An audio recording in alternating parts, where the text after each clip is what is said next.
अरुणाचल प्रदेशावरून भारत आणि चीनमध्ये पुन्हा एकदा वादाची ठिणगी पडली। चीनकडून अरुणाचल प्रदेशातील ठिकाणांची नावे बदलण्याचे प्रयत्न सुरू असतानाच भारतानेही आपल्या अधिकृत नकाशात अरुणाचल प्रदेशातील 27 महत्त्वाच्या ठिकाणांची भारतीय नावासह नोंद केली। याच पार्श्वभूमीवर भारताच्या परराष्ट्र मंत्रालयाने पुन्हा एकदा स्पष्ट केले की अरुणाचल प्रदेश हा भारताचा अविभाज्य भाग आहे आणि ही वस्तुस्थिती कुणीही बदलू शकत नाही। पण चीन अरुणाचलवर दावा का करतो? हा वाद नेमका काय आहे आणि भारताने 27 ठिकाणांचा नकाशा अपडेट करून चीनला नेमका काय संदेश दिलाय हे समजून घेऊयात आजच्या या व्हिडिओच्या माध्यमातून। नमस्कार, मी अमोल जाधव आणि तुम्ही पाहताय लगाव बत्ती। भारताने नुकताच सर्वे ऑफ इंडियाच्या अधिकृत नकाशात अरुणाचल प्रदेशातील 27 महत्त्वाच्या ठिकाणांची भारतीय नावासह नोंद केली। यामध्ये पर्वतीय दरे, सरोवर, गावं आणि 1962च्या भारत चीन युद्धाशी संबंधित ठिकाणांचाही समावेश होता। त्यामुळे भारताचा हा निर्णय चीनकडून अरुणाचल प्रदेशातील ठिकाणांची नावं बदलण्याचा प्रयत्नांना दिलेलं थेट उत्तर मानलं जाते। याच वेळी परराष्ट्र मंत्रालयाचे प्रवक्ते रणधीर जयस्वाल यांनी भारताची भूमिका पुन्हा एकदा स्पष्ट केली। अरुणाचल प्रदेश हा भारताचा अविभाज्य आणि अखंड भाग आहे। ही वस्तुस्थिती कोणत्याही प्रयत्नाने बदलता येणार नाही असं भारताने सांगितले। यासोबतच भारत आणि चीनच्या सीमेवर शांतता आणि स्थिरता राखणं अत्यंत महत्त्वाचं आहे, कारण सीमावर्ती भागातील परिस्थितीचा परिणाम दोन्ही देशाच्या व्यापक संबंधावर होतो अशी भारताची भूमिका आहे।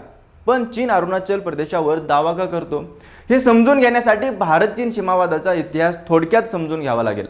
भारत आणि चीनची सीमा जवळपास 3500 किलोमीटर पर्यंत लांब आहे। मात्र या संपूर्ण सीमेरेषेबाबत दोन्ही देशांमध्ये पूर्ण सहमती नाही। विशेषतः पूर्वेकडील भागात भारत मॅकमोहन रेषेला आपली सीमा मानतो। 1914 मध्ये झालेल्या शिमला परिषदेदरम्यान या सीमेरेषेची आखणी करण्यात आली होती। भारत या सीमारेषेला मान्यता देतो, मात्र चीन मॅकमोहन रेषेला मान्यता देत नाही। याच मतभेदामुळे चीन अरुणाचल प्रदेशाच्या मोठ्या भागावर आपला दावा सांगतो। चीन अरुणाचल प्रदेशाला जंगनान किंवा दक्षिण तिबेट असं म्हणतोय, पण भारताने चीनचा हा दावा पूर्णपणे फेटाळून लावलाय आणि अरुणाचल प्रदेश भारताचा भाग असल्याचं स्पष्टपणे सांगितलंय। यासोबतच चीनकडून अरुणाचलमधील ठिकाणांची नावं बदलण्याचे प्रयत्नही याच वादाचा एक भाग आहे। चीनने 2017, 2021 आणि 2023 मध्ये अरुणाचल प्रदेशातील अनेक ठिकाणांसाठी चीनी नावांची यादी जाहीर केली होती। भारताने प्रत्येक वेळी या कृतीला विरोध केलाय आणि नावं बदलल्याने जमिनीवरील वास्तव बदलत नाही असं स्पष्ट केले। त्यामुळे भारत चीन यांच्यामधला हा सीमावाद फार जुना आणि गुंतागुंतीचा आहे। दरम्यान आता भारताने आपल्या अधिकृत नकाशात 27 ठिकाणांची भारतीय नावं नोंदवून चीनला पुन्हा एकदा स्पष्ट संदेश दिला आहे की अरुणाचल प्रदेशावरील आपल्या दाव्याबाबत भारत कोणतीही तडजोड करणार नाही। या 27 ठिकाणांमध्ये थागला, लॉन्गबुज, जयरामपूर, जशवंतगड आणि शेर थापा मेमोरियल यासारख्या महत्त्वाच्या ठिकाणांचा देखील समावेश आहे। यातील अनेक ठिकाणांना भौगोलिक महत्त्वासोबतच ऐतिहासिक आणि लष्करी महत्त्वही आहे। उदाहरण सांगायचं झालं तर लॉन्गबुज हे ठिकाण 1959 मध्ये भारत आणि चीनमध्ये झालेल्या सीमा संघर्षामुळे महत्त्वाचं आहे, तर थागला परिसराचा संबंध 1962च्या भारत चीन युद्धातील सुरुवातीच्या संघर्षाशी आहे।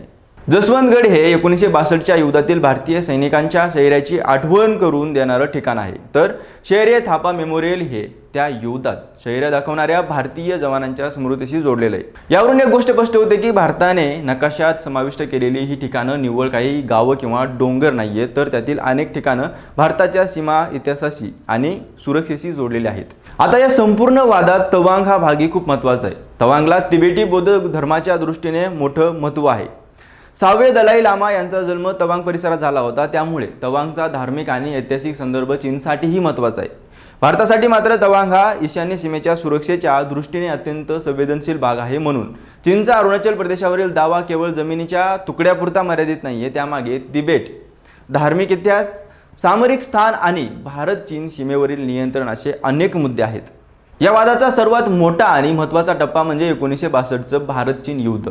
भारत आणि चीनमध्ये सीमारेषेबाबत मतभेद वाढत गेले आणि अखेर युद्ध झालं। या युद्धात चीनने अरुणाचल प्रदेशाच्या दिशेने मोठी लष्करी कारवाई केली। या काळात अनेक भागांमध्ये भारतीय सैन्य आणि चीनी सैन्यांमध्ये संघर्ष झाला।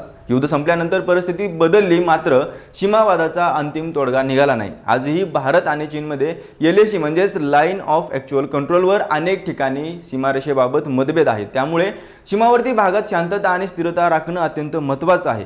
याच पार्श्वभूमीवर भारत आणि चीनमध्ये वेळोवेळी राजनैतिक आणि लष्करी पातळीवर चर्चा होत असते।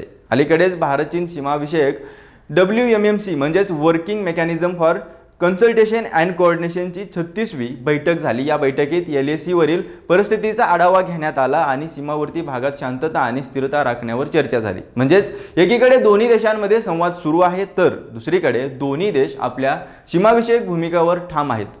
आता चीनकडून या ठिकाणांची नावं बदलण्याचा प्रयत्न का केला जातो हा प्रश्नही महत्त्वाचा आहे, कारण एखाद्या प्रदेशाचं अधिकृत नाव, नकाशा आणि भौगोलिक ओळख याला आंतरराष्ट्रीय राजकारणात महत्त्व असतं। त्यामुळे एखाद्या प्रदेशातील ठिकाणांचं स्वतःच्या भाषेत नाव देऊन त्या भागावर आपला दावा दाखवण्याचा प्रयत्न केला जात असल्याचं मानलं जातं।